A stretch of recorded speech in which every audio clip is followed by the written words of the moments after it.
Hello, hello, hello. Guys, if you're coming on board, please let me know you're here. I'm just updating some bits and pieces.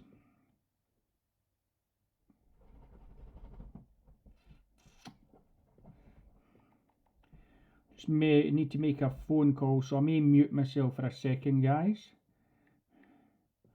Those that are coming on, so who's on here, please let me know.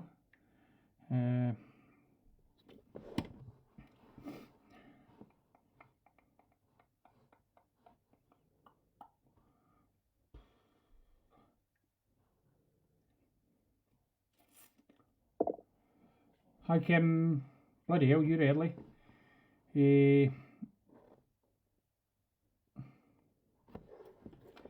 Just give me a second, guys. Hi. The room's filling up, guys. I'll let the room fill up. Hi mate, how you doing?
Guys, can you hear me? Because I had muted the microphone because I was on the phone. Can you hear me? Let me know you can hear me. Please let me know. Jesus.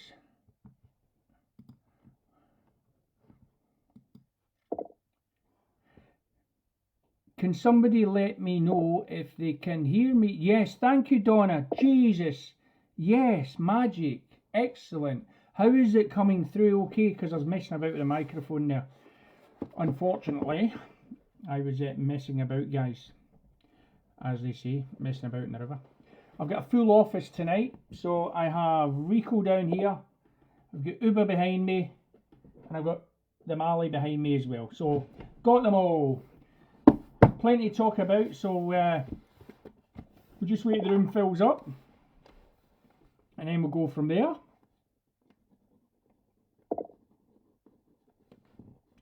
Hi Fiona.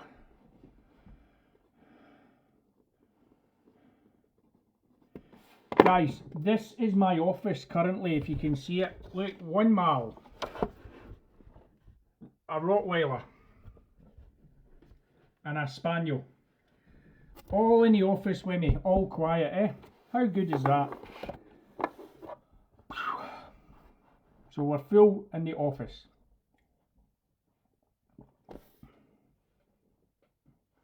Jesus. I didn't think I'd have them this quiet. Anyway. Hi Jane.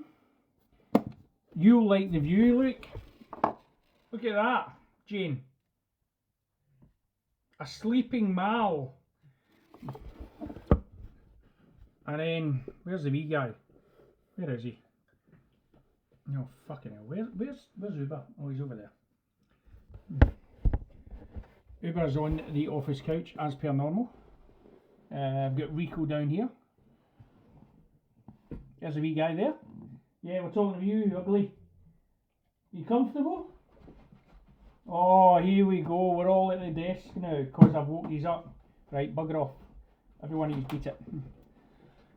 Right, guys, we'll start talking in a momento. Okay, so hopefully they'll all go back to sleep in a second because I've just disturbed them all. We'll talk about her as well.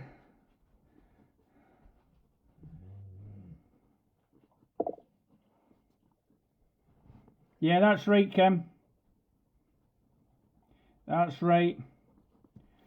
What else have we done? Tally, fuck off. Yeah, beat it. Go on. Beat it. Uber, couch. Go on. Uber. Uber, up you go, buddy. Good lad. He'll be on his usual place. Yeah, that's right, Kim. That's how we spell it. So we've got 15 on board at the moment. Still people coming in. Right. What we got there? Yeah, we'll talk about that as well, because that covers that.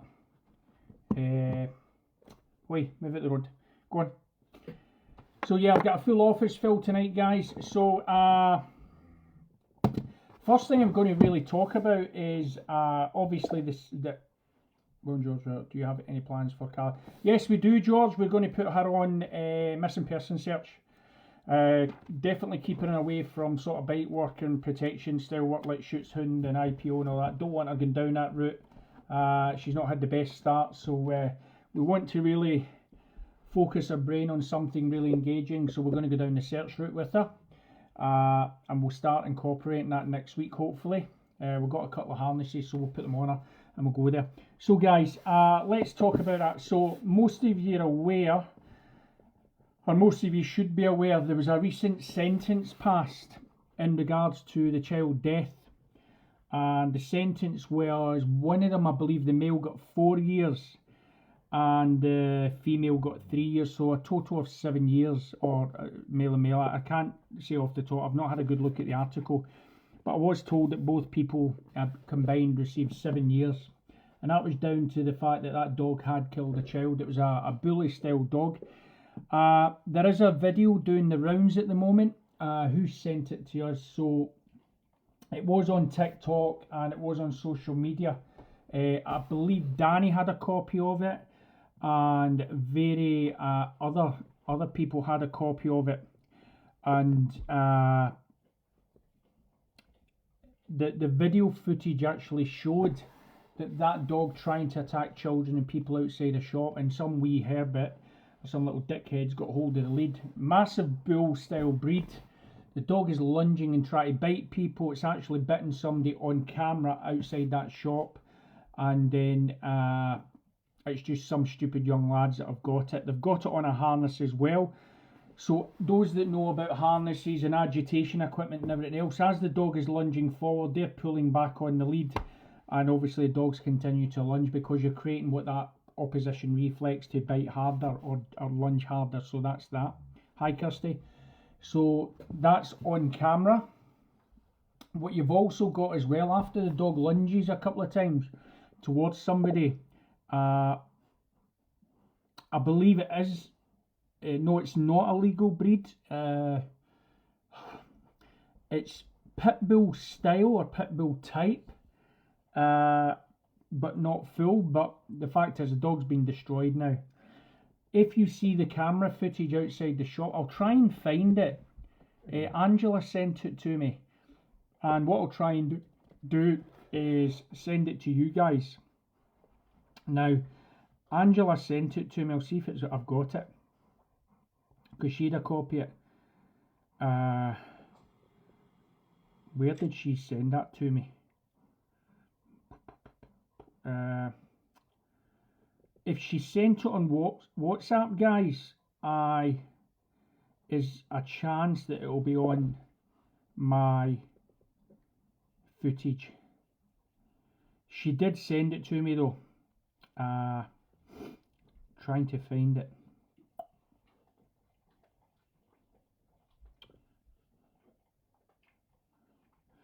Angela, that video you sent me of the dog outside the... Angela just popped up, by the way. Of the dog outside the shop where it's trying to attack people. Where did you send that? Is it on WhatsApp, Messenger, what? And I'll see if I can find it for these guys. If not, I'll get her to send it again, guys. Angela, I thought you'd sent it on Messenger. Hey ho, but we'll double check. The guys are on their way back up the road just now.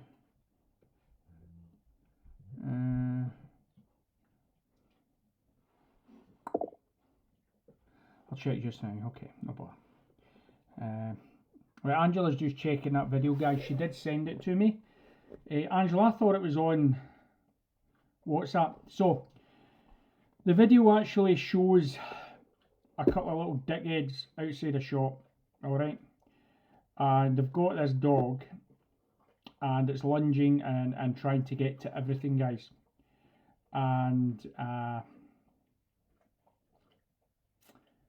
part of that, no, I don't know where you've sent it. So anyway, it shows a couple of these little hermits with the dog, and basically what's happened is the dog's lunging and trying to get to people, and as I said, the dog's wearing a harness. So what's happening is, as it's lunging forward and they're pulling back, they're creating what's called opposition reflex. So the dog's actually driving harder. For those that do bite work or protection work will know that when people like Danny and that, they'll put dogs on a tie back, and they'll get the dog to drive forward into the bite sleeve and stuff, and then the dog is on a tie back, which is generally on a harness, and the dog will keep driving into the bite. There's nobody actually holding it at that time. Right guys, Angela's just sent me this, so I'm going to try and see if I can get it up. Right, that's it there. Guys, I don't know. Ange, can you send it to me privately on WhatsApp? So I've got a copy. I can't open it on here.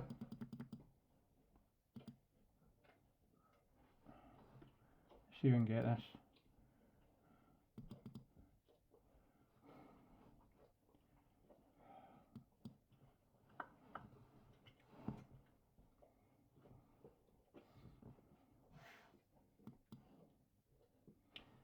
Guys, I'm just trying to get it from them and then see if we can get it. So, going back to it, so people who do bite work and stuff like that will generally have dogs on a tie back. And basically the dog's tied back to a solid object, and then what will happen is they'll come in with a bite sleeve or similar, and the dog will drive forward onto the sleeve, okay, or the suit, whatever they're wearing at that time, or a bite tug, whatever. And they'll agitate the dog, and the agitation will be on behind. That's generally how it works, okay? Don't quote me on it, but that's generally how it works, okay? It's not the sort of thing we did in the military and the police when I was obviously part of those organisations, but you see a lot of it on a lot of these videos that people are doing bite work. The dog's tied back to a solid object, and the dog's trying to drive forward into whatever it is they're doing, okay? So that aside,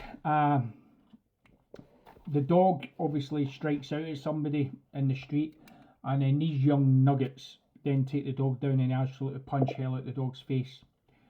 Okay, let's see what they've done. Sent from Lewis, Facebook on Messenger. Might need to check message requests. Okay, so guys, I'm just checking. Angela sent me the video, so I'm going to check the message requests. Right, nothing come through yet. It's okay. Check that one. No. Anyway, we'll get the video and we'll let you see it if we can. But the story is that, as I said, these young lads are knocking hell at this dog after the dog lunges forward to try and bite people, etc. And all they're doing is just agitating it even further, and that's what it comes down to, guys. Okay. Right. Let's see if it comes through in spam. Oh, he's on spam. Right. I'm going to see if I can copy and paste this, guys. Alright. Right, let's see this. And what I will do is share that to a page. My page.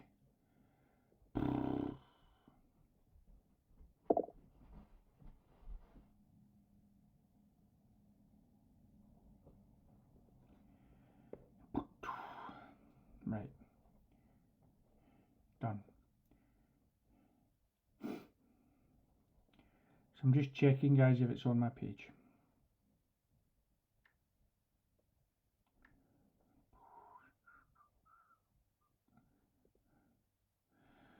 Right, there's nothing showing up yet, but what I will do is try and get it over, guys, okay? And then you can have a look at it.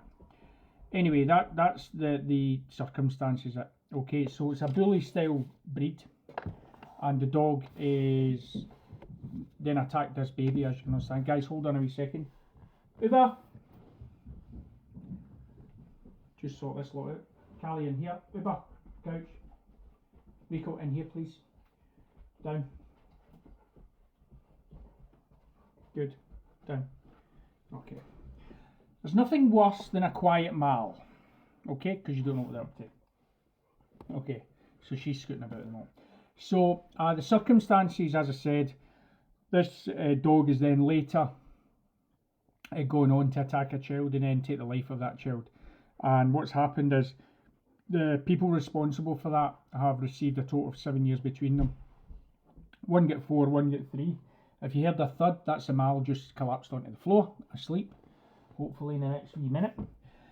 So that's where we're going with that. Now, there's been loads of other things coming out over the last couple of days about banned breeds, etc., etc. And then somebody mentioned that the Mali's probably going to be the next one on the dangerous dogs list. And that was done by another trainer who works with, right, everybody should be able to link the click. Right, so if anybody can see the message that Lewis brought up underneath where you're all commenting, right? Lewis has put a link there. You guys should be able to link onto that, guys, okay? And then look at it from there. But I will share it later on because it's in my messages. So, as I said, there was a trainer made comments to a newspaper article in regard to, that they think the Mali is going to be the next dog on the list, okay? However, Danny being Danny then makes comment and said that that there is no, justification for it because nowhere has it been recorded that a Mali has caused the death of a child. And what I think people are looking at is this: they keep going on about breed after breed after breed after breed. The breed's not the issue. The overbreeding of all these different dogs is the issue. As Danny says, and I'm going to quote some of the stuff he said there are 3 things that's causing a lot of problems in the dog world. That is the massive overbreeding. Now, that's the one issue. Myself and Angela have been out recently to doodles, cockapoos, everything else, and I had a chat with another trainer today, and they actually commented that the worst breeds that they're going out to see are all these mixed breeds like your cockapoos and your doodles and everything else. And unfortunately, we've recently dealt with an incident, myself and Angela, where I don't think it would, Fiona, I'll bring it up in a second. So unfortunately, that dog looks like poor breeding, and then it's hospitalised its owner, and that's unacceptable from any dog, and that dog can't be allowed, unfortunately, to continue, I'm afraid. If a dog is hospitalising its owner, it's index in my world, I'm afraid. If that's the case, it doesn't get a second chance. I mean, that's that dog hospitalising an owner. Danny was hospitalised a few years ago, similar incident, okay? So, but that was another breed that was off the scale. So, the massive overbreeding of all these different breeds, and not just your doodles and your cockapoos and all these other breeds, it's just massive overbreeding. And the film industry's got a lot to blame for it as well. When they're bringing films out with all these different dogs, and people see these films like, I want one of these dogs and I want one of them. Frenchies is another one, and the amount of consultations I've had to go out to Frenchies, Danny's no different, and then the other trainers that I know are no different either. We're getting a hell of a lot of call outs for French Bulldogs, massively. And again, it's generally down to the overbreeding, because they're seen as an attractive dog. They're probably one of the most common popular dogs in the pet industry now. Claire Dow.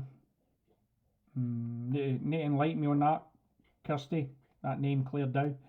So massive Yeah. And see, when you consider, Don, that they're talking about Malleys, if you actually go on bite statistics, the Labrador is the one with the most bites. However, the Labrador is one of the most common breeds in the United Kingdom. Therefore, the chances of, percentage-wise, that dog's going to be the one that's bitten most because the amount of them, then that probably answers the question why that one's at the top of the list. But massive, and Kim's brought up as well about the Frenchies, massive overbreeding because people want Frenchies because they are the fashion accessory dog at the moment, in my opinion. That's my opinion. You can have your own, but my opinion is that Frenchies seem to be more of a fashion accessory these days. They just want one. I heard a few stories today, and Kirsty knows what I'm talking about a little Frenchie that we know that was thrown against the wall by an owner. So the least said about that, the better. But we're Frenchies, them going in, are absolutely off their face, a lot of them. I'm not saying they're all like that, but the ones that I've had to go out to are barking, nipping, lunging, try to get to other dogs, and they're just off the scale. And I think it's generally down to the fact that they tend to be mothered more than other dogs. That aside, the other two reasons, one is that the very fact that all this positive only and force-free training's in play, and that's causing us a lot of problems as well. The very fact that people are saying that we can't say no to a dog just it astounds me. Certainly when we start going out and we see the problems that we're dealing with, and it's generally down to the fact that people have just let dogs do what they want. Dogs will do things to better their own situation. Dogs will do things if we allow it. Now, as I said earlier, I'm sitting in here with 3 breeds. I've got a Rottie, a working Cocker, and I've got a Belgian Malinois behind me. Look, every one of them is just lying. Alright, Rico's lying there clearing himself. Uber's on the couch, and there's, Callie and Mally there, just chilling out. Okay, and when she first arrived, she was an absolute nightmare. She was bouncing off all 4 walls here. So we've changed her diet. We've gave her a bit of training to say, oi, you don't get away with that in here. These are the rules, and you're going to live by those rules. And do you know what? If you don't like them, it's tough. Because those are the rules in this house, and you have to abide by them, okay? So that's what you need to be aware of. So the very fact that force-free and positive only is jumped up massively, and the public all want to buy into it. Listen, I'm going to be honest with you, and as most trainers will. If we could teach everybody, and I mean everybody and every dog, by force-free only or positive only, do you think we wouldn't buy into it? Of course we would. But when we're having to modify a behaviour which the dog has been practicing and has been allowed to get away with, that behaviour has now been self-rewarding for that dog. So technically speaking, by allowing that dog to practice those behaviours, they've been positively reinforced by the outcome of the tool that they're using, whether it's the bark, whether it's a lunge, whether it's all these other things. So they're getting positively reinforced in their own eyes what they're doing, alright? And if we're not stopping that, or not, if we're allowing it to happen, it will continue, because those behaviours are being rewarding for the dog. So then people can't stop them because the dog's saying, well, no, the rewarding behaviours, I'm going to continue. And they try to teach alternative behaviours and all the rest of it. We need to put strict management on dogs. We need to reduce the freedoms to stop them, practicing all these behaviours. And that, for me, is the biggest issue as well. All this ideology stuff that people are throwing. Oh, you can't say no to your dog. You can't do this. You can't do that. Trust me, when you have 45 kilos of Rottie, I weighed her this afternoon. She's 23 kilos now. Little Uber, yeah, he's only 15 kilos, a wee spaniel.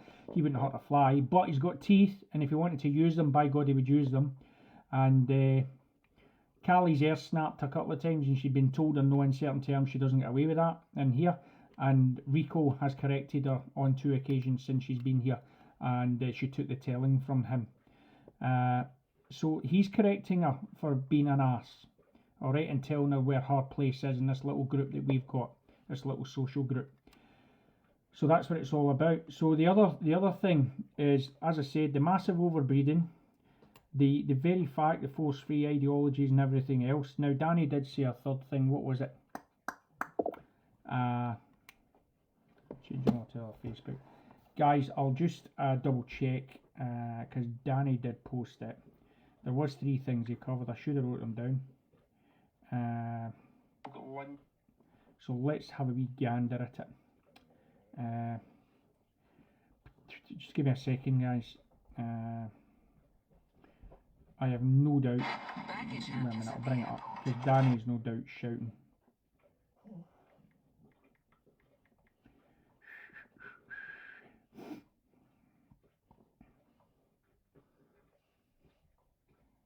Dog training is not generic. I don't normally do these, but this is a really good question. So, wow. Just seeing if I can find it, guys.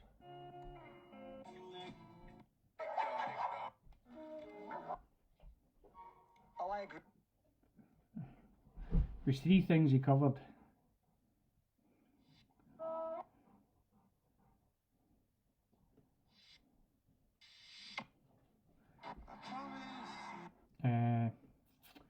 Was it on Instagram I covered it? I'm just trying to cover it, guys.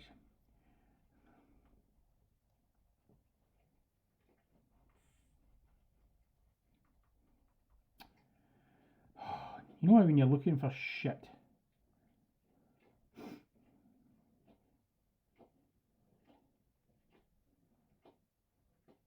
Yeah, here we go. This is a hot topic in the UK at the moment. Far too many children and people. So I'm just covering the 3rd thing, guys. And I wonder why. I read an article the other day that the government are planning to add more dogs to the prohibited dog list, including crossbreeds. But do we think that's really the answer? Big fat no. So why are dogs biting children, and why are people being bitten more today than ever in general? 3 things. Dogs being massively overbred. Dogs having absolutely no discipline in their lives whatsoever, and the general public being encouraged to treat their dogs like children. Right, so I've just got the 3rd point. So as Danny says, and I've said, the massive overbreeding, the fact that we've got all this force-free and positive-only ideology, so therefore there's no discipline in a dog's life whatsoever.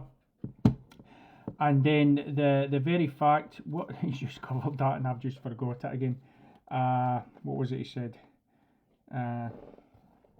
Hold on. What a dick I'm. Add them 3 things together and you've got a Hold on, guys.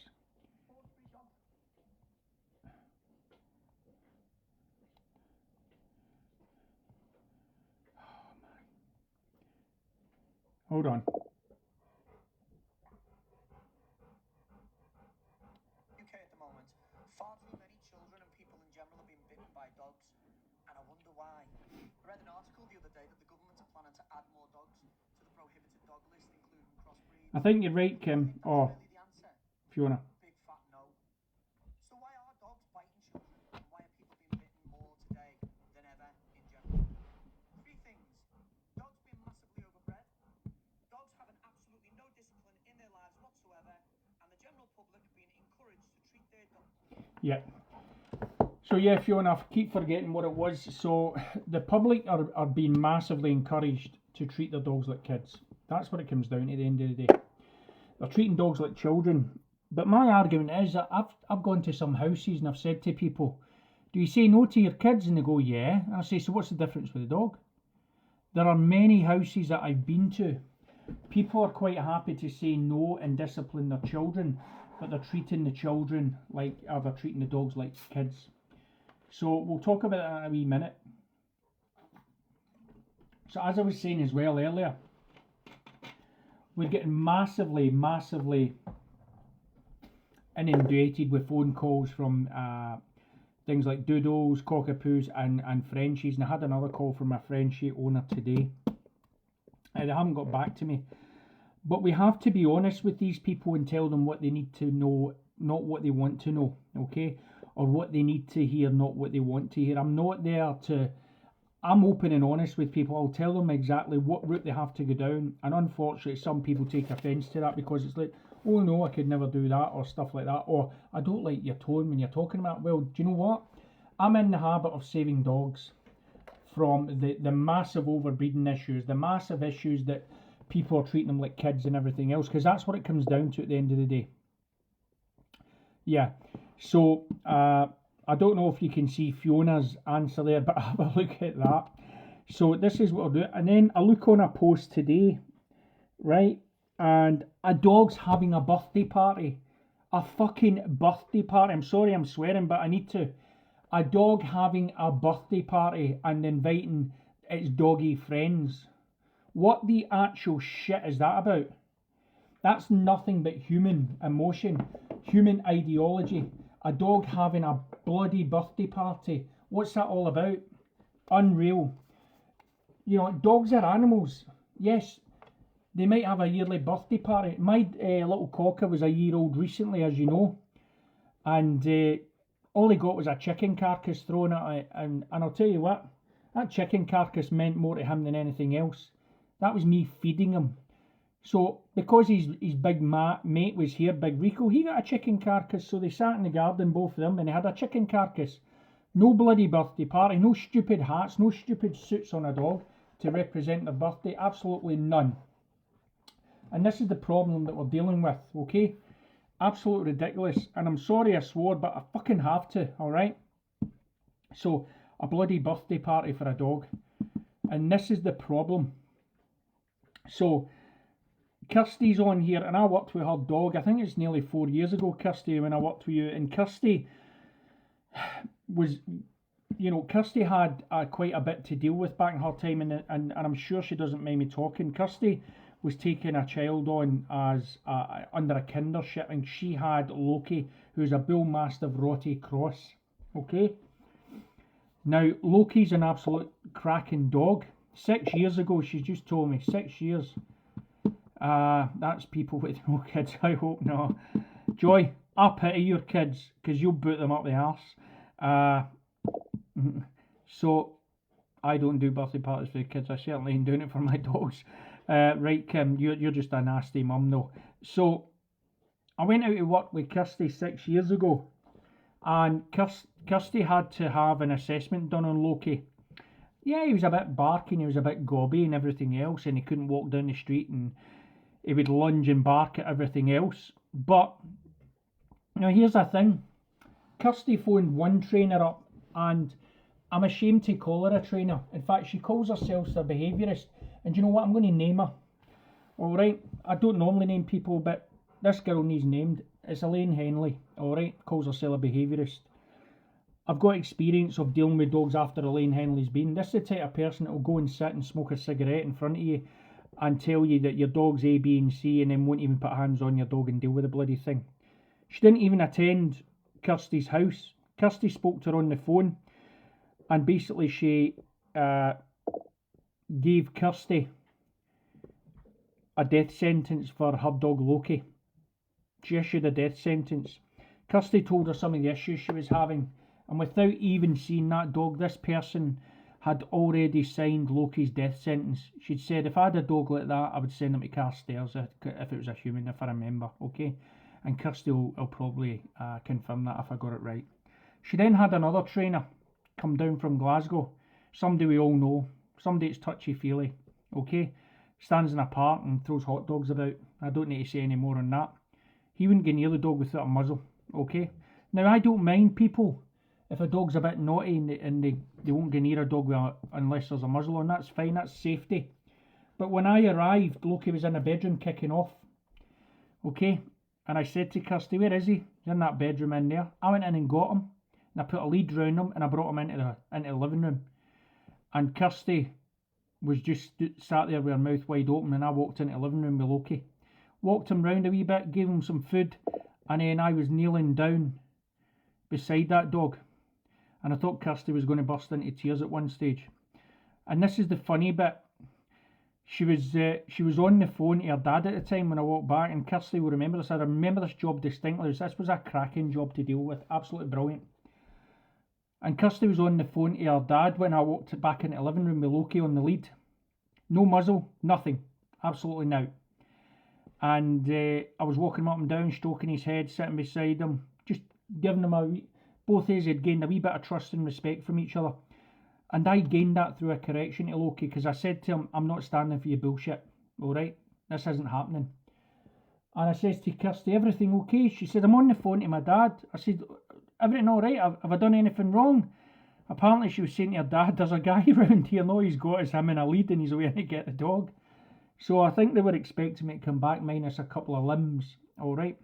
But all I did was put a lead on him after I told him off and gave him a correction and said, you won't fuck around me. I used the ironing board which I found in a room, right, as a shield in case he did want to have a nip at me. But when I first went to open the door, I put my knee in the doorway so he could have a good sniff of me. Right, and then I just walked in the room, and all I could see was a little bit of fear from him, okay? It was clear that when I walked towards Loki, he backed down, so he was a wee bit fearful. So I used the ironing board that was in there. It was like a big shield, and I walked in and I got a lead on him and I brought him out. And when I brought him out, I just walked him round, up and down, and then within about 5 minutes I was sitting beside him. I then took that dog out in the garden and I worked him for a wee while. And we started feeding him and doing all the bits and pieces that we do with it. And we had that dog walking beside us and behaving. I was actually going for a walk down the street with the postman, who was his nemesis, delivering letters. Went for a walk with the postman delivering letters. That's how easy this job was. Yet there was a so-called behaviourist signed this dog's death sentence. And after that, the other trainer wouldn't go near it. So I hear from Kirsty this week, because we've been having a few chats referencing Mali. It was her that got me involved with the Malinois behind me, who was called Katana when we picked her up, guys, but we've renamed her Callie, alright? We've renamed her, and she's already responding to name and stuff like that, and we've been working hard on our foundation work. So that was the job from Kirsty. So that's what these people do. Had Kirsty taken the advice, Loki would have been dead by now. But now Loki's living a happy life, and round Kirsty's children, correct me if I'm wrong, Kirsty, there's 4 kids in the house. You had 3 and then you took the other one on as a kindership type foster thing. And that's what we had to do, guys. We had to do an assessment on Loki to make sure it was safe to take a child in there. So we did one session, then we went back and we did another session, and we basically dealt with some behaviours that Loki was displaying. 5 now, Christ. So she's got 5 kids in that house with that dog, and everything's hunky-dory. And that was 6 years ago. 6 years and he's still there. Okay? So had Kirsty listened to the advice that she was given by the so-called behaviourist, that dog would have been dead. But the dog is living happily in the house with her 5 kids. Kirsty, you're going to have to start watching the telly, girl. Start watching the telly. No more kids. Tell the man to keep it in his trousers. Alright? 5 kids is a wee bit too much, alright? Jesus, girl. Yeah, he's now in a gym. So, Loki's 9 years old now. So, 6 years ago, guys, he was 3 years old when I went out. And he was an absolutely beautiful dog. What I'll do is, it's on our original YouTube channel if you want to go and find the story. Our original YouTube channel is still up and running. I think it's under Blaze at the moment because we're migrating everything across. But this is the problem. Overbreeding of all these different breeds. No discipline in a dog's life. And that's all Loki required, was a bit of discipline, a bit of guidance, a bit of leadership. And what we did was we taught Kirsty how to give him that leadership. And she followed through. So much so, in the second visit, we had her friends sitting in the house. Her friends were sitting in there. Prior to us going, it was unsafe to have anybody in when Loki was out and about. And all we did was educate everybody how to approach this dog. Alright? So, Kirsty done that, and it was Kirsty that got us involved with Callie's story as well. Kirsty and myself have had a chat over the last couple of days about things that we were finding out, okay? And that's what it's about. Alright? And I'm sure she'll know exactly what I'm talking about. And there's the proof of the pudding, guys. Look. Alright. Well, that's what happens. You move a chair and there's a Rottweiler there. Did you hear him? So I've woken all the dogs up. So unfortunately, Big Rico was lying next to my chair. Let me see, buddy. Yeah. There we go. Alright. So, there's Rico. So I moved my chair into him, didn't I? Daddy's a bad boy. Alright. And then Callie's down to my side. Okay, so now we've got Callie, the Mali. There she is there. These are the 2 guys here, and little Uber. There's a wee guy. Oh, he's still on the couch asleep. He's in the office couch. But these are the guys here. Look, there's our new addition. That nice black mask, and there's Big Rico. Okay, what you been up to, boy? You don't lie next to the chair. So, and be honest. Watch back. Back you go. Go on. So, I'll be honest. Had we not given Callie discipline, rules and boundaries over the last couple of days, she could have went the same way. But she really needed that input and leadership and guidance, and that's what it's all about. What's up with you, boy? Okay. Alright. And all three of them you've seen are all chilled out. They're getting on like a house on fire. Right, Rico, down you go, buddy. Down. Okay, good lad. So, that's where we are at the moment. And that's, you know, we've achieved that through giving dogs rules, giving them boundaries, giving them discipline, saying no to them. We've said no, you can't do that. Obviously the Mally's been annoying the little guy. The little guy's full of energy, but she was a wee bit over the top the last couple of days. When we had her, she was chasing him and running into him. And well, you missed him at the weekend, Joy. He was there, he was doing a couple of searches on the island. So you know, that's where we are with these guys at the moment. As I said, I mean, there she is chilling out again. Look, that's where we are, guys. We've got Rico there, and then Callie behind us, and then little Uber's asleep on the office couch. Okay, so that's where we are with these three. And all we've done is we instill rules and boundaries. Okay. And she's a sort of rescue Kelsey. We took her off with somebody. Alright. I'll tell you more about the story privately when I see you. Or how's the Great Dane anyway? Not so small, I take it. Right, down you go, Bert. Okay. So that's achieved through rules and boundaries and discipline, guys. That's how that's achieved. We're not hard on them. We just give them rules. Right? Absolute rules. Okay, and that's what it's about. How's her training, Kelsey? So, you might have seen the video we put up of Kelsey when she was, Kelsey's dog, sorry, when she was about, I think she was about 10 or 11 weeks old, Kelsey, wasn't she, when we came out to your farm, or training area. And, yeah, so she's 16 weeks now, so we went out to Kelsey and we did post a little video, and she was doing all the recall stuff and all these bits and pieces, alright?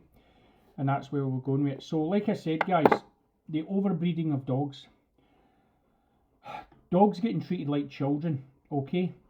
And this force-free, positive-only agenda is what's causing most of the problems. The very fact that people are saying you can't say no to a dog is an absolute ridiculous thing, alright?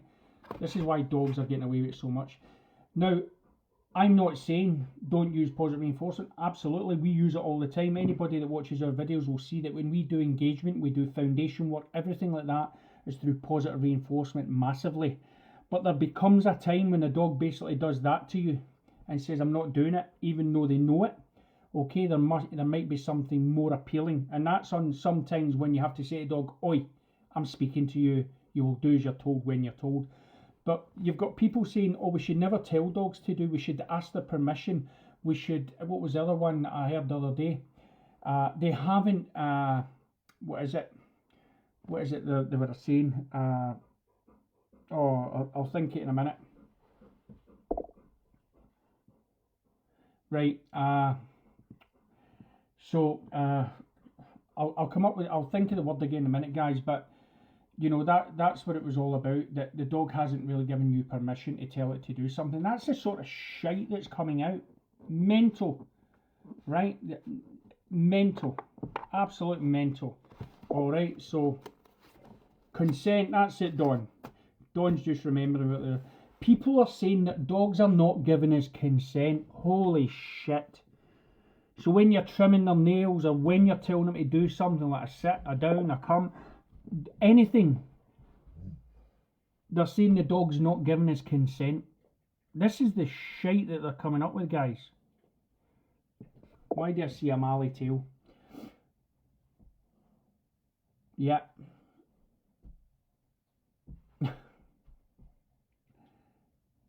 Yeah, magic. Yeah, good, Kelsey, that'd be good, please. Callie, away. So, this is what we're dealing with. People are saying that dogs have got to give us consent. Holy shit. It's crazy, absolutely crazy. This is why I'm rubbing my head. So, that's what we're looking at. Now, as I said, we're inundated with calls from people with crossbreeds like Doodles, Cockapoos, and certainly we've got an inundation with people with Frenchies and stuff like that. And that's the thing we're seeing. So, I had a phone call today, and when the person was telling me that they've already had 2 trainers out and they're currently still working with 1 trainer, and I said, so okay, so I want to take the dog a walk. Has the dog given consent to that? No. I actually don't get boosters, Don. As far as I'm concerned, they've been jabbed. I don't give them any more. Covered for life. Okay. It's up to each individual, but I don't send my dogs for yearly vaccinations. I never kennel, so when it comes to looking after them, I've got friends that look after the dogs and come and stay here, or they'll go to theirs. Now the thing is,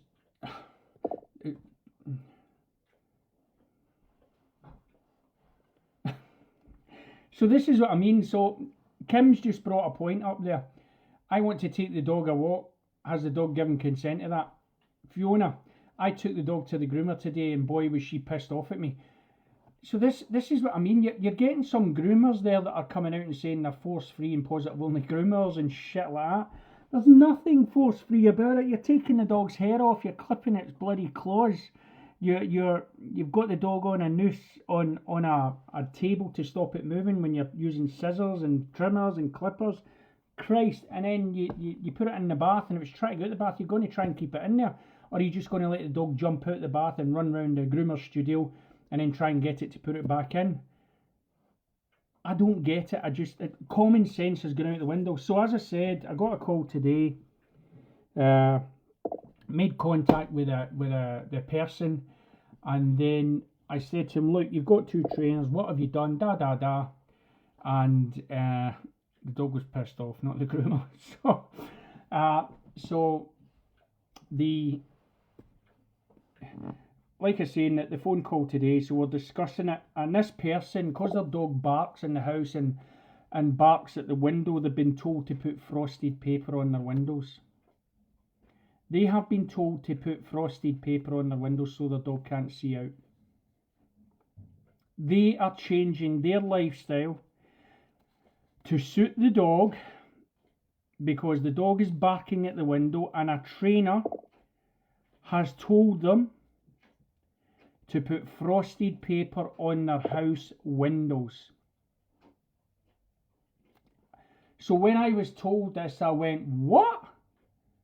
What on earth has this person done that for? And then that's when I was told that the person who's looking for a dog trainer didn't like my tone. But I'm telling them what they need to know. What they want to hear is not what I'm going to tell them. I tell people what they need to hear. Don't I, Julie? Because Julie's heard that enough times. Alright?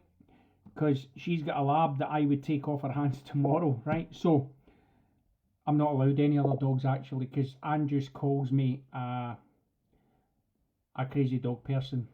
Now, she just says she's married to a crazy dog person who just keeps bringing dogs in. Alright?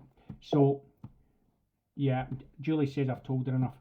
I tell people what they need to hear, not what they want to hear. Okay? If you want cuddles and softly touches and fairy farts and rainbows and the shit, listen, you won't get that. Alright, I will tell you what you need to hear. What your dog needs is rules. What your dog needs is boundaries, okay? What your dog needs is structure, leadership, guidance. What it doesn't need is to be treated like a child, treated like a baby, have a birthday party with its doggy friends. It doesn't have to go to a daycare, alright? People know what I think a daycare is, alright? Maybe just get a goldfish, Kim. Or a gerbil. Okay? I think that's what Jay said the other day. Get a goldfish or a gerbil. Alright, so your dog needs all these things.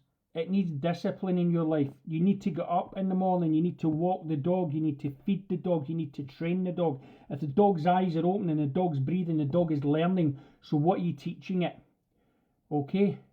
I used to see a woman with a GSD with bin bags over her car window so it couldn't see out. Oh no! Holy fuck! Oh. Oh, dearie me.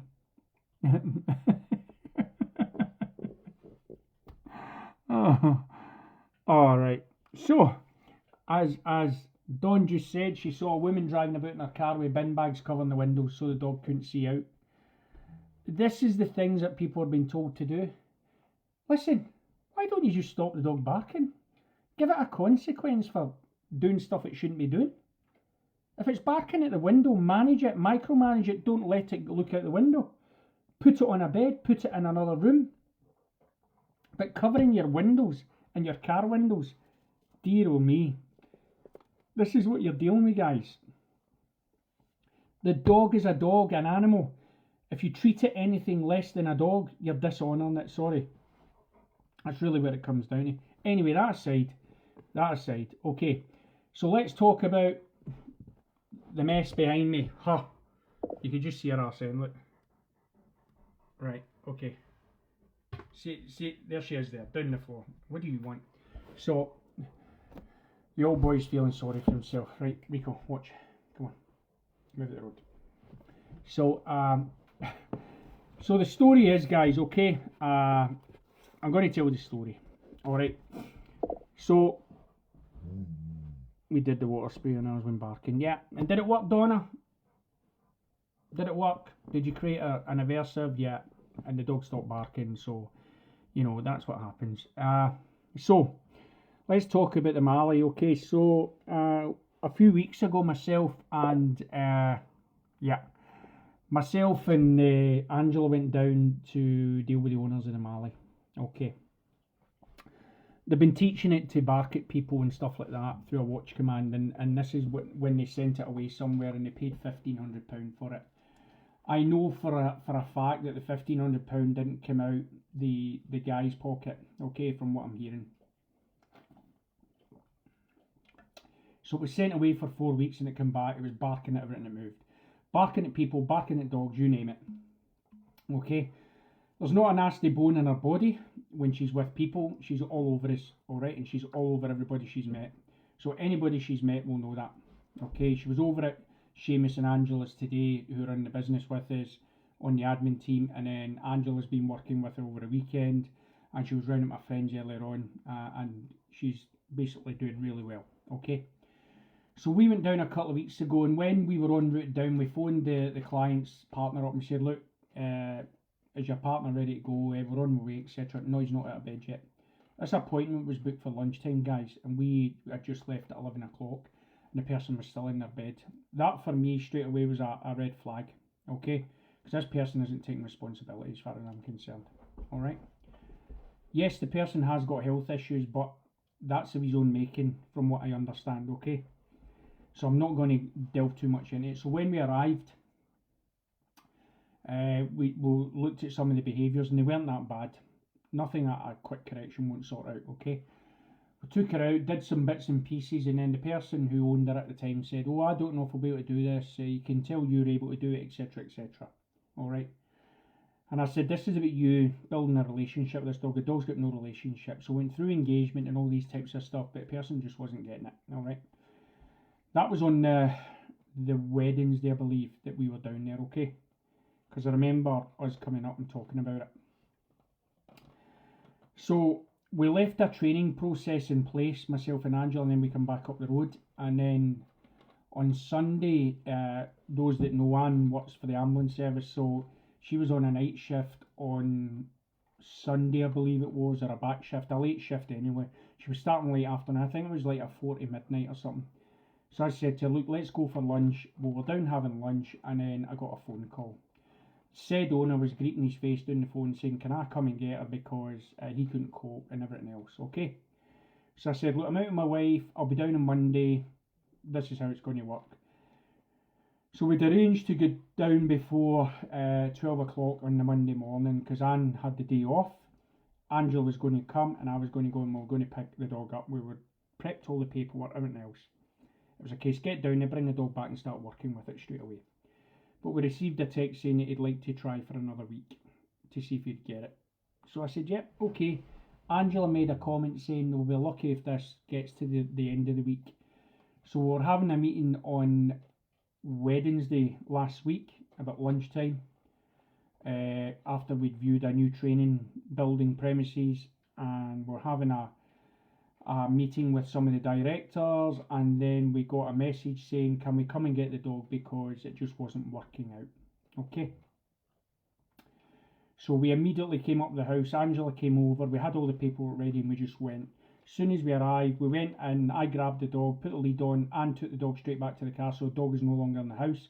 Myself and Angela dealt with all the paperwork, we made it official, we got witness signatures and everything else, so the dog is now officially in our possession. This is how it's working, okay? So we brought the dog up the road and we started work straight away. We stopped on East Kilbride on the way up and we started work even at the stop off for coffee. We started working her straight away. We weren't beating about the bush. We got her home. She was crated straight away. She was in our garage crated overnight. She was trained overnight as well. I was slept downstairs for the first night, and I was up every 3 hours to make sure everything was going according to plan. We noticed she was doing a lot of toilet during the night, but she was barking to get out, so it wasn't in the house. It was outside, but we noticed she was all over the place with regards to toileting. It was just constant. I think she'd done about 7 poos in the first night.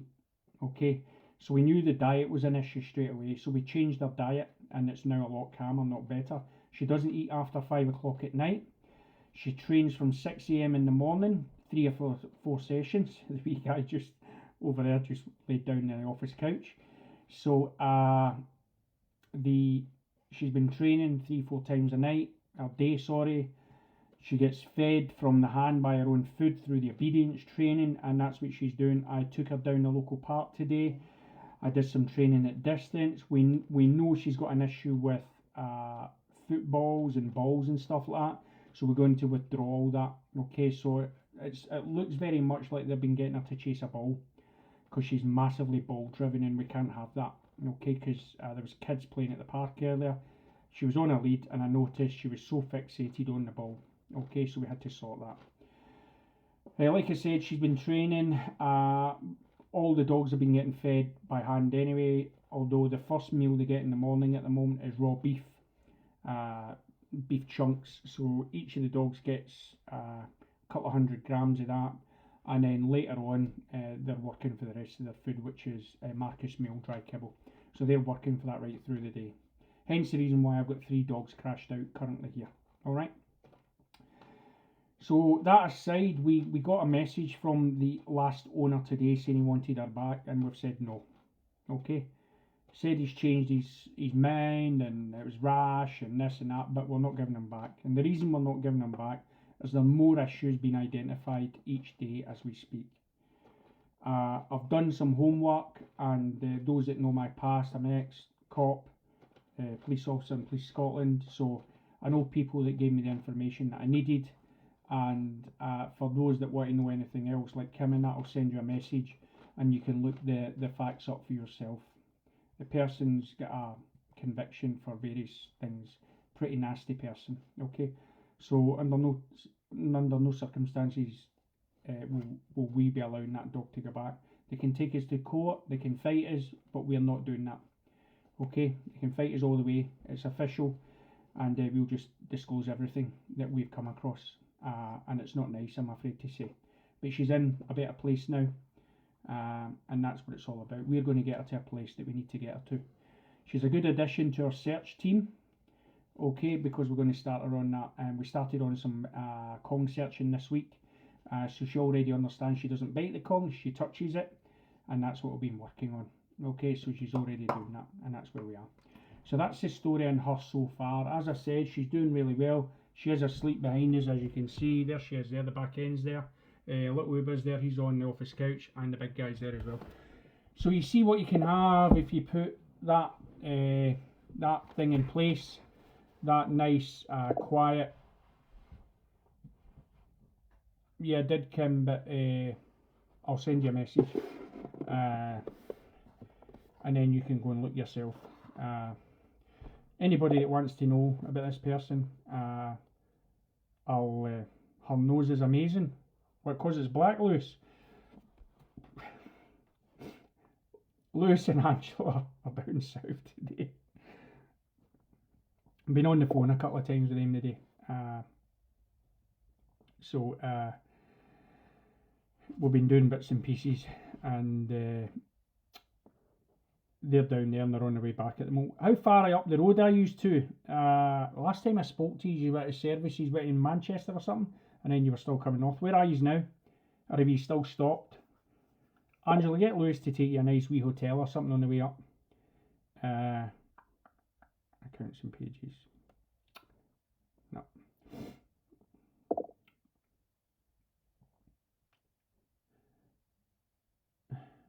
I doubt they'll be getting another dog, Fiona, that's for sure. Hold on, guys.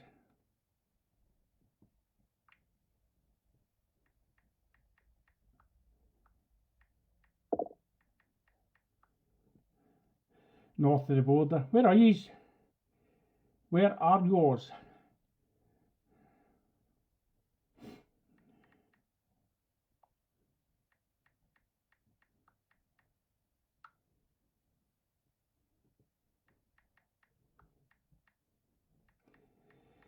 Guys, they're on their way back up the road near Moffat. Alright, so junction 15 northbound M74. Yeah, we're keeping her now, Julie, definitely. But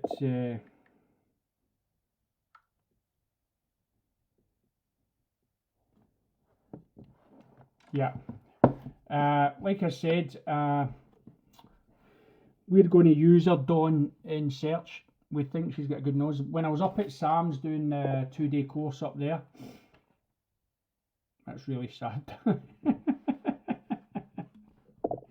Right, how you doing, Gary? Right, Lewis is making a point saying I'm sad because every junction him and Angela are passing today, I've said, right, where are you? And they've gave me a place name, and I've said, right, that's junction such and such. So yeah, I will be Kim, right. So because I'm able to name junctions on the motorway all the way up and down from England to Scotland, because Angela's been saying to Lewis, see, Michael knows the route, and Lewis has been like, that's really sad that he knows every junction. So the reason I know every junction, guys, is because when COVID was hitting, those that know, I went back on lorries, and those that know, I've got all my different driving licenses, right? And so I know the motorway network pretty well. So when these guys are talking about where they are, I know exactly what junction they're at, okay? So Lewis just keeps saying, that's pure sad, that man, that you know the junctions. It's just one of the things that if you're up and down the motorway, that's what happens, alright? So that's where we are, and that's why he's saying that's so sad. Alright, so hi Gary, sorry. So I don't think Gary's seen my new addition. So Gary, this is our new addition just behind us, mate. That there, Mally. We took her off Sunday last week. She's been with us for just like the hubby, yeah. So she's been with us and we're talking about that. Right, so guys, that's the Mally. We were talking about the sentencing for the idiots with the bull style breed. Gary's on here if you get any gun dog questions. Hi Uber, what do you want? So Uber, go to the couch, mate. Good, he's away back to his chair. So that was that. So I am looking at another building at the moment for a new training centre, a bit closer. Alligator, yeah. She's actually alright, Gary. She's not a alligator style. She's actually very good. No mouthy or nothing. Not a chewer. Certainly not destructful. We've had blankets and that in her crate, and she's not touched them, mate. So really got a lucky there. So as I was saying, guys, I was away looking at another building this week, and we're going again tomorrow at lunchtime. We got another meeting. It's our second visit. So that building's looking favourite for a new training centre. Yeah, Fiona, I'll give you an update on your dates, and we'll post an intro session up there. Okay, I'll get that. Do I know her breeding? She was bred in a place in Durham, Jane. I've got the breeder's name. It's all official, KC registered, etc, etc. So it's all there, which is a good plus. Alright, so we'll go to that. What else was I going to say, guys? Just try to work out what I was going to say. Yeah, so we're away looking at another building last Thursday, and again, no, that was Wednesday we went to look at it, and we're going tomorrow, Thursday, for a second visit on this training building. It's a very good building. It incorporates everything. It's all been refurbished, and all we need to do is add the dog stuff to it. Great, thanks my friends, coming with Clyde's sister. Yeah, okay, so that'll be 2 people, Fiona, already. Does that make sense? Yeah. So, yeah. So we're, like I said, guys, we're away looking at another training building. The training building will have Blaze on it. You can see the sign behind me. That sign was made up by somebody for me. It's just a wee sort of art board, and they were just messing about, so they made that. So that's sitting in the office at the moment, above the sleeping cocker, as you can see. Alright. So that's where we are. So we've got another training building to look at. Is better. We're going to have a proper office in there. There's a kitchen. So that's hot at the moment. That's where will you be doing more training at Polmbeth? Well, the thing is, Julie, you've done training, so what we will be doing is evenings near there, where we'll be outside doing real life stuff, if that fits your bill, Julie. Okay, but the new building will be incorporating Blaze only. Okay, everything will be around me and Blaze, and then the other people involved with Blaze will be coming in to assist with that. But at the moment it's hot, and that's where we're looking at going. We'll find out over the next week whether that's a goer. But whatever we do, whether it's that building or another building, okay, it will be more centralised this time, and that's where we'll be going with it. Alright, because we want to make it more centralised to give people a better chance. The new building is absolutely great looking. We're hopefully, if everything goes to according to plan, there'll be a retail going in there as well, guys. So we'll put a shop in there. What we're also doing is looking at putting a groomers in. Okay, these are the plans that we've got at the moment. Just before I tell people to go to Polmbeth. Yeah. What I'll do, Julie, is if I'm running classes up there, I'll let you know, okay? But the new big studio that I'm looking at is going to be massive. It's going to be a proper retail shop in there. There'll be a coffee shop in there. There'll be a proper groomers in there. We'll have our own office in there. There'll be a show up and train service where you can come and you can do some one-to-one training in the building with myself or Angela or whoever else comes on board. That's what we're looking at the moment. Okay, this building is just made for it. We've got an outdoor training area at the back. We've also got a grass area at the front that we can use for search work and trailing. We've got hard surface searching. That's what we are looking at the moment, Don. So if everything goes according to plan over the next week or two, then we will be going in there and we'll be working at 100 miles an hour. We will also be selling our raw feed. Hopefully we'll be stocking raw feed in there, and we'll be going down that route as well, where we have raw dog feed, but we'll also have other dog food products there as well. And that's what we're looking at. So everything in place. Once we get the office in place, I'll be in the office most of the time. We know Angela's on board. We will probably take another trainer on board into that building. She knows who she is. We haven't contacted her about it yet, but she knows we've been keeping her sweet all the way through, and she's looking for some real on-hands experience work to do rather than just sitting at home most of the time, because what she's doing at the moment. You know who you are. So that's what we're looking at the moment, guys, and what we're looking at is the three trainers that will be in-house. One will cover the east, one will cover the west, and I will cover most of the central bit. Okay, we really need to then up our game here, and we need to get more on board. The very fact that we're then able to offer in-house training where you will come to the centre, where we can set a scenario up for you. If your dog is dog reactive, etc., then we can sort out bat style training for you as well, and we can put other things in place, and we can film it for you so you can look back and see where you've gone wrong, etc. That's what we're really looking forward to get it up and running. We've got the investors already standing by. We're just waiting for the green light. They're very keen at the moment. We just hope they stay keen, okay? But they were the ones that told us that it's got potential. They were the ones that came to us and said there's massive potential here, and we'll help you get there. So if that's the case, we will get in there and we'll sort it. Okay, but that's what we're really looking forward to, guys.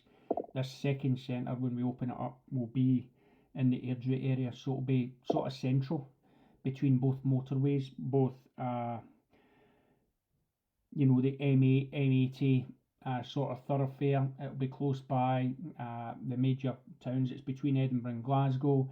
It's closer to the motorway. You're not having to go through lots of traffic to get there. So that'll be the plus side as well. It'll be easy and commutable to get to. There's sufficient parking outside. In fact, there's plenty of parking outside. So that's what we're looking at, guys. We want to give you something that's a bit different, and we hopefully can give you that.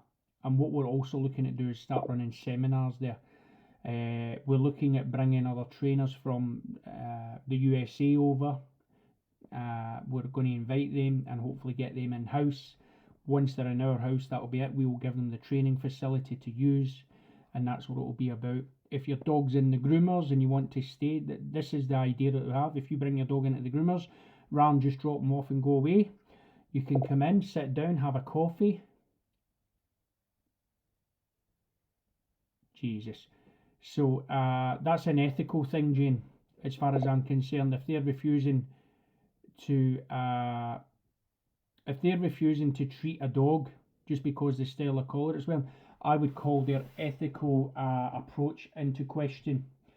Because if they're refusing to treat a dog for a medical condition, then aren't they failing on what they're about? That'd be something, wouldn't it? Yeah, hopefully, Gary. So think about if you take your dog to the groomers, right? How many people just drop their dog off and then hopefully come back and do the rest? There'll be a viewing window where you can view the dog being groomed, or you can come into the coffee shop that we'll have and you can sit there, have a coffee and a chinwag with your friend while your dog is being groomed. And like I said, we'll have a retail outlet there as well where you can come and use the retail. That definitely an ethical thing, Jane. If they refuse to treat a dog just because of a type of collar that's wearing, I think they've failed in their ethical approach to whatever they swear by. And I think that goes against their guidelines. Okay. Be surprising to see if they get any support from the people above in the sort of vet world. That'd be surprising to see if they get that. Because if they fail to treat an animal just because it's wearing a piece of equipment, whereas I'm as far as I'm concerned, that's a neglect of what they're responsible for in medical care. That'd be surprising. So yeah, that's what we're looking at, guys. So once we get the centre up and running, you can come for coffee and stuff like that. I have no issue whatsoever. And you can come and sit and chat dog stuff. Absolute. And like I said, hopefully we'll start bringing international trainers over to run their seminars from there. And that's what we're looking at. A lot of trainers, when they come across from elsewhere, always struggle to find locations. I am aware that when Chris Fray's come over earlier this year, They were stuck in a field under a marquee. But is that really practical in some cases? Well, probably not. You know, so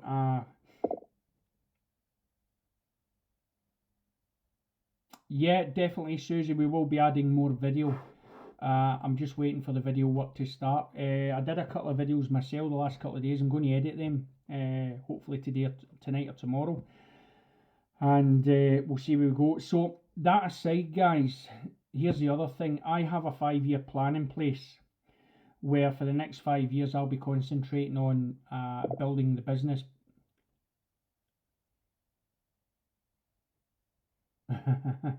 Need my consent before you come, Fiona. So I have got a 5-year plan in place. Okay, guys. In 5 years, I'm probably going to give up the job. I want to put my feet up. Part of that 5-year plan will be I'll probably go back to Australia with Anne. Hopefully on my spouse visa, if we both live that long. So that's the plan, that the next 5 years. And then what will happen is the 2 trainers that I bring on board, Angela being one of them and then the other one being one, I will just hand the reins over to them. That's my plan, is to hand it all over to them and say, it's all yours now, you deal with it. I'm going to move, I'm gone. So my plan is to probably go back to Australia with Anne in the next 5 years. That's what I'm looking at, guys. Okay. It's a massive decision that we need to make, but we feel that's for our future. Okay, because I'll be 60 then, and Anne will be what, 57. So yeah, that's what we're looking at.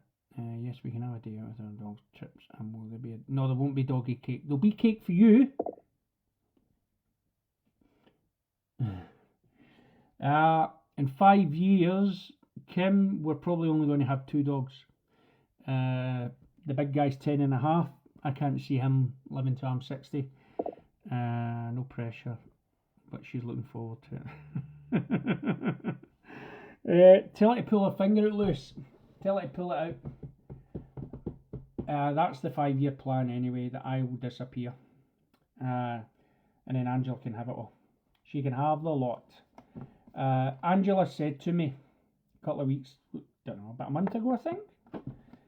She says to me, what did you see in me? I'm going to embarrass her now. She says, what did you see in me to take me on? Right? Or to give me a chance?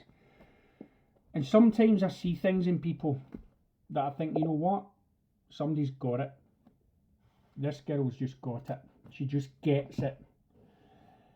And even the way when she's handling the dog, even though sometimes when I go to a job and I supervise that job and she's standing there doing the job, it sounds like a female version of me when she says some of the things. So I did say that to her on one of the jobs we went to. That listening to her sounds like a female version of me because some of the phraseology she was using. Over time she'll get her own phrases, I know she will, but she's doing really well. She's going out to quite a lot of jobs on her own at the moment, and she's doing really well. And she's telling people what they need to hear, not what they want to hear. So, yeah. So, she does have an ability. And when I was watching her working a dog, and I thought, you know what? You get this. You just get it. Alright. But even sometimes she's questioned some of the things. We were at a job, and the dog was barking essentially at the door, and we're all sitting there, and I says to the owner, do you have a downstairs toilet? And Angela's like, where's he going with this? Where the hell is he going? Why does this woman need to know she's got a downstairs toilet? So here's my brain, right, working. So the dog's got all this freedom, and it's barking at the door and barking at the window. So what I wanted to do was reduce the freedoms. And the reason I wanted the downstairs toilet, because those that have downstairs toilet will know they're quite small rooms. Okay? So the dog was barking. Now listen to me, this works, right? So most barking is a territorial issue. One, they're barking because we're allowing it in the first place and we've allowed it to materialise. But it's more of a territorial issue. So person walks back, Oh, sorry, walks by, person's dog starts barking, person's no longer there, dog stops barking. Okay, job done. Person comes to the door, dog starts barking, person no longer at the door, dog stops barking. See where I'm going with this? So, I allowed the dog to bark once, and then I got the dog and I put it in the downstairs toilet and shut the dog in there, and the dog went quiet, and I was listening at the door. And she's like, where's he going with this? So I then let the dog out, and I try and tell her she has it all the time. Now, I don't know who's driving between Angela and Lewis at the moment, because they're on the M74. I do believe Angela's got Lewis's phone, right? And that's why she's answering that, or Lewis has got his own phone and Angela's driving, because she did say Lewis was going to let her drive back up the road. So I don't know who's driving at the moment, but I'm sure they'll be there. So I put the dog in the bathroom, which is in a confined space, and it's dark when I shut the door. So the dog went quiet. I brought the dog out. The dog barked twice. I put the dog back again, and I brought the dog back out. I went and answered the door, and the dog was quiet. That's all it took. Right, so all I did was I reduced the dog's space, then I started opening the space back up. Then the dog was able to see what was going on. But anytime the dog was an arse, I just put the dog away. So the dog wasn't able to see or nothing else when it was barking, but as soon as I brought it, the dog started getting it. And that is as simple as it gets, people. It was one of those behaviours that, yeah, she has to be more confident. So it was one of those behaviours that, could you have corrected it? Yes, you could. Do you want to correct barking? If it's excessive, you could look at correcting it. However, if you start correcting barking in a punishment way, then the warning system isn't there. So you have to be careful how you do this. All right. So what happened was the dog barked once or twice, and I thanked the dog for doing it. And then I rewarded the dog after once and twice when it went quiet. But if the dog excessively barked, I took the dog away and then closed the dog away, reducing that space again. And the dog finally got it that, yeah, woof, woof, job done, job over, there's your food, and that's what you get. The last thing, you know, barking as an early warning alarm system, that's the way I look at it. Do I mind the dog barks once or twice? I can then teach them a quiet command. So think, once you've got the dog maybe barking twice, and that's what you want, and then the dog goes quiet, you could add a quiet command before you add the reward. So see where you're going with that? So what we did is we just reduced the space. First, opened the space back up. If the dog continued, we reduced the space, opened it back up. Try it. It does work. Okay, the video's actually on our page, and you can do it. I know that, where are we? I know Susie Drummond, who's on here, you've been practicing that technique and it's been working, hasn't it? So basically the dog's barking, Susie puts him away. And then she gets him back out in the quiet, and then he barks and she puts him away, and then she gets him back out in the quiet, and it works. So we arrived at Susie's a couple of weeks ago, and we arrived there and the dogs were barking. I said to Susie, give me a lead. The dog stopped barking. Because I just basically said, oi, quiet. That was it. Oi, quiet. Don't bark at me. And Susie said it's the first time our dogs have ever been so quiet. But it was about the energy that I brought in as well. I wasn't fussing. I wasn't overexcited. I wasn't coming in going, hi, what's going on here? Because see me just saying that, all three dogs have got up off the floor. There you go. Excitement creates excitement. I've now got 3 dogs around me. So that's where we go with that, guys. Right, so in regards to Angela, yes, I spotted something. She did have an ability. You'd love to be able to do what I do. Yeah. I think Gary answered the question there as well. When I look at dog training, my grandfather did say, for those that don't know, my grandfather was really my mentor before I became a dog handler in the military. He was a military dog handler and went all the way down that route. And although he does always remind me, he spent more time in the jail in the RAF than actually out of it. So I used to watch him for ages with dogs, and he was absolutely fantastic. And then I remember when my grandfather passed away, one of his friends at his funeral said that you're Michael's grandson. And I said, yes, I am. I'm also Michael. And he said, right, that's right. He said, and he made a comment saying that my granddad had said to him at the time, because both of them worked with dogs in the RAF a way back in the day. So my granddad had said to him when I was growing up, my granddad had said, I'm good, but my grandson is better. And I said, what do you mean by that? So the guy said to me at the funeral, your granddad said he was good, but you're even better. And I said, what do you mean by that? And he said, it's all about the dogs. He said, your natural ability to work with dogs, he said, is just, you've got it. And that's what I noticed with Angela. Some of the things that she does, she just gets it. She just has natural ability when she's working dogs. And I know she's probably sitting there going, no, he's talking about me. Absolute bollocks, right? So Lewis has also said he just tells it have confidence. And sometimes confidence can be a difficult thing to have, okay? And that's what it's all about. If you're confident enough, and I know Gary's quite a confident guy, he's quite happy to speak in front of people and stuff like that. And it's really important because knowledge is power, okay? Even in a dog's world, if a dog has knowledge, they have no fear, okay? That's what it comes down to. So it's about making them knowledgeable at different things, and dogs get it as well. So if you make dogs aware that the nasty things that they think's going to hurt them or they're fearful of, if we make them aware that these things won't hurt them and that knowledge is there, then it reduces all the other stuff, okay? And Kirsty's on here as well, and that was as much as it was with Loki. Loki was a fearful dog, but what we had to do with Loki was introduce him to all the things he was fearful of, i.e. the postman coming to the door, me arriving, and the other trainers coming up. Also the fact that he was allowed to do what he was allowed to do and get away with it, because those were behaviours that were now becoming rewarding. Barking incessantly at things coming at the door, those things started to become rewarding because the people no longer came to Kirsty's house. And 1%, Angela says she'll catch up with you later. Yeah, Ange, if you give me a shout later when you guys are home, that's fine. So, you know, we have to replace a dog's knowledge as well.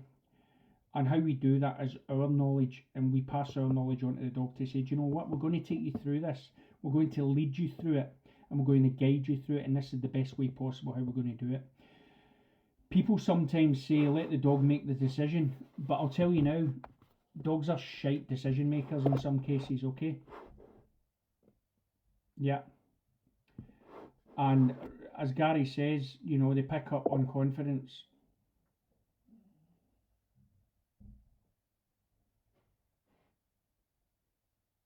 Yeah. So, you know, just reduce the space, Fiona, that's what happens. So, yeah. And Kirsty said she was afraid to let Loki make mistakes so that he could be corrected, but after I came, he never made any mistakes. Oh, no, what's up? There we go. We got a Mal barking. Come here, guys. Good. Quiet. Down. Hi. Down here. Good girl. Rico, come here. I'm just waiting for the Rotty, guys. Rico. Stay. Here he comes. He's coming. Come on, mate.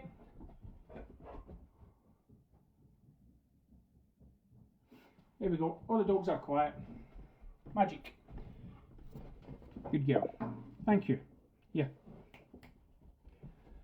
So we had a couple of barks, so there must have been somebody at the door, guys.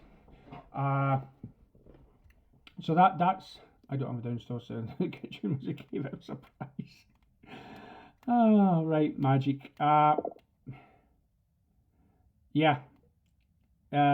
Like I say, Gary, I think they had about 2 or 3 barks there. The Mali was the loudest. Rico can sometimes bark, and little Uber can give me 2 barks, but they're all quiet now, so there you go. And that's only a couple of days she's been here, guys, and she already knows that once you bark once or twice, that's it, no more. Okay, you've told me somebody's there, and that's enough, haven't you? There we go. Oi, it's only Rico coming. Pack it in. Oi. Uber.